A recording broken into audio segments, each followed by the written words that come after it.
নমস্কাৰ বন্ধুসকল, মই হৈছোঁ বিকে আৰু আজি মই আপোনালোকৰ বাবে লৈ আনিছোঁ কেইটামান কুৱেশ্যন এনচাৰ। বন্ধুসকল, এইকেইটা অতি মহত্বপূৰ্ণ কুৱেশ্যন এনচাৰ। এনেকুৱা ধৰণৰ কুৱেশ্যন এনচাৰে আপোনালোকৰ আগন্তুক বিভিন্ন পৰীক্ষাত আহি থকা দেখা যায় বন্ধুসকল। সেয়েহে আপোনালোকে এই ভিডিঅ'টো অতি মনোযোগেৰে চাব। গতিকে বন্ধুসকল, পলম নকৰি ব'লক আজি আমাৰ ভিডিঅ'টো আৰম্ভ কৰোঁ। আজি আমাৰ 45 নম্বৰ কুৱেশ্যনত দিয়া হৈ আছে, তলত উল্লেখ কৰা কোনখন মহাদেশত মানুহৰ স্থায়ী বসতি নাই? বন্ধুসকল, উত্তৰটো হ'ব option C, Antarctica. 46 number question, কৃষি এবিধ অপশ্যন এ প্ৰাথমিক বৃত্তি। বন্ধুসকল, উত্তৰটো হ'ব প্ৰাথমিক বৃত্তি। 47 নম্বৰ কুৱেশ্যনটো চাওক, অসমৰ একমাত্ৰ পৌৰ নিগম পৰিচালিত মহানগৰখনৰ নাম কি? উত্তৰটো হ'ব option C, Guwahati. 48 number question, কোন চনৰ 26 ডিচেম্বৰৰ ৰাতিপুৱা ছুনামিয়ে ভাৰতৰ পূব উপকূল অঞ্চলত মহাপ্ৰলয়ৰ সৃষ্টি কৰিছিল? উত্তৰটো হ'ব অপশ্যন এ, 2004 চনৰ। 49 নম্বৰ কুৱেশ্যন, কোনটো গ্ৰহক নীলা গ্ৰহ বুলি কোৱা হয়? উত্তৰটো হ'ব অপশ্যন চি, আৰ্থ বা পৃথিৱী। 50 নম্বৰ কুৱেশ্যনটো চাওক, আকৰিক লো আহৰণৰ ক্ষেত্ৰত পৃথিৱীৰ ভিতৰত ভাৰতৰ স্থান হৈছে? উত্তৰটো হ'ব অপশ্যন ডি, চতুৰ্থ। 51 নং কুৱেশ্যন, অসমত নৱবৈষ্ণৱ ধৰ্মৰ কোনে প্ৰচাৰ কৰিছিল? এইটো আপোনালোকে হয়তো পাৰিবই বন্ধুসকল। ইয়াৰ উত্তৰটো হ'ব অপশ্যন এ, শ্ৰীমন্ত শংকৰদেৱ।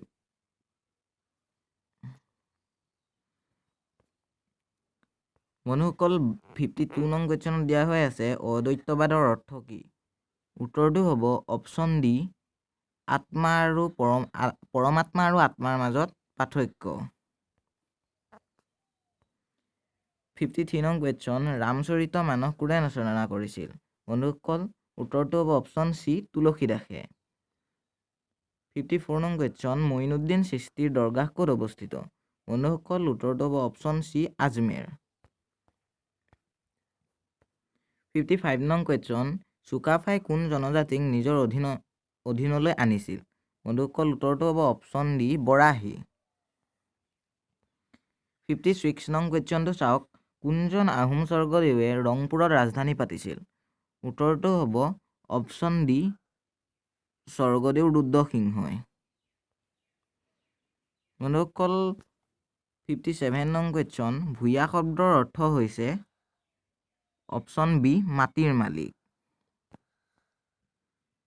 58 নং কুৱেশ্যন, দেওধাই অসম বুৰঞ্জীত খ্ৰীষ্টীয় দ্বাদশ শতিকাৰ আদিভাগৰ পৰা খ্ৰীষ্টীয় ষষ্ঠদশ শতিকাৰ আদিভাগলৈ কেইজন চুতীয়া ৰজাই ৰাজত্ব কৰিছিল?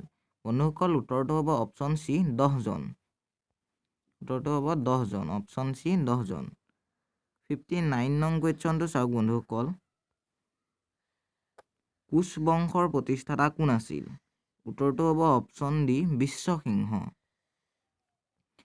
60 নম্বৰ কুৱেশ্যন, নগাখাতৰ অৰ্থ কি? উত্তৰটো হৈছে নগাসকলক দিয়া মাটি। উত্তৰটো হ'ব অপশ্যন এ, নগাসকলক দিয়া মাটি। 61 নং কুৱেশ্যন, তলত উল্লেখিত কোনটো উৎপাদনত মানুহৰ প্ৰত্যক্ষ অৱদান নাথাকে? বন্ধুসকল, এই প্ৰশ্নটোৰ শুদ্ধ উত্তৰটো হৈছে অপশ্যন এ, লেণ্ড বা ভূমি। বন্ধুসকল, 62 নম্বৰ কুৱেশ্যন চাওক, 2011 চনত ভাৰতৰ মুঠ শিক্ষিত হাৰ আছিল? বন্ধুসকল, ইয়াৰ উত্তৰ হ'ব অপশ্যন এ, 74.04। 63 নং কুৱেশ্যন চাওক বন্ধুসকল, কোন চনত ভাৰতত শিক্ষাৰ অধিকাৰ আইন প্ৰৱৰ্তিত হৈছিল? বন্ধুসকল, ভাৰতত শিক্ষাৰ অধিকাৰ আইন প্ৰৱৰ্তিত হৈছিল 2009 চনত। অপশ্যন ডি হ'ব কাৰেক্ট এনচাৰ। বন্ধুসকল, 64 নং কুৱেশ্যনটো চাওক, তলৰ কোনটো কেন্দ্ৰীয় বেংক? এইটো হয়তো আপোনালোকে পাৰিব। এইটো হ'ব অপশ্যন বি, ৰিজাৰ্ভ বেংক।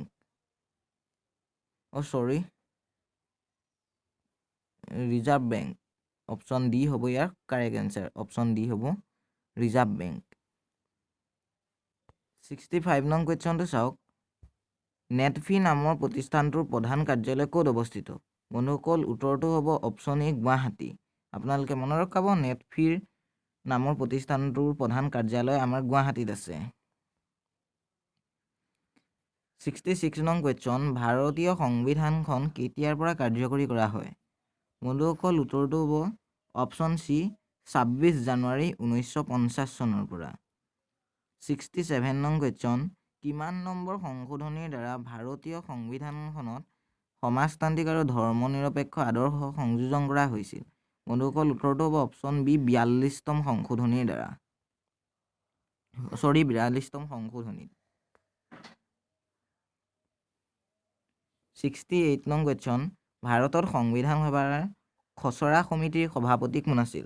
বন্ধুসকল আপোনালোকে মনত ৰখাব, ভাৰতীয় সংবিধান সভাৰ যদি খচৰা সমিতিৰ কথা কয় তেতিয়া উত্তৰটো হ'ব option C doctor Bhimrao Ambedkar.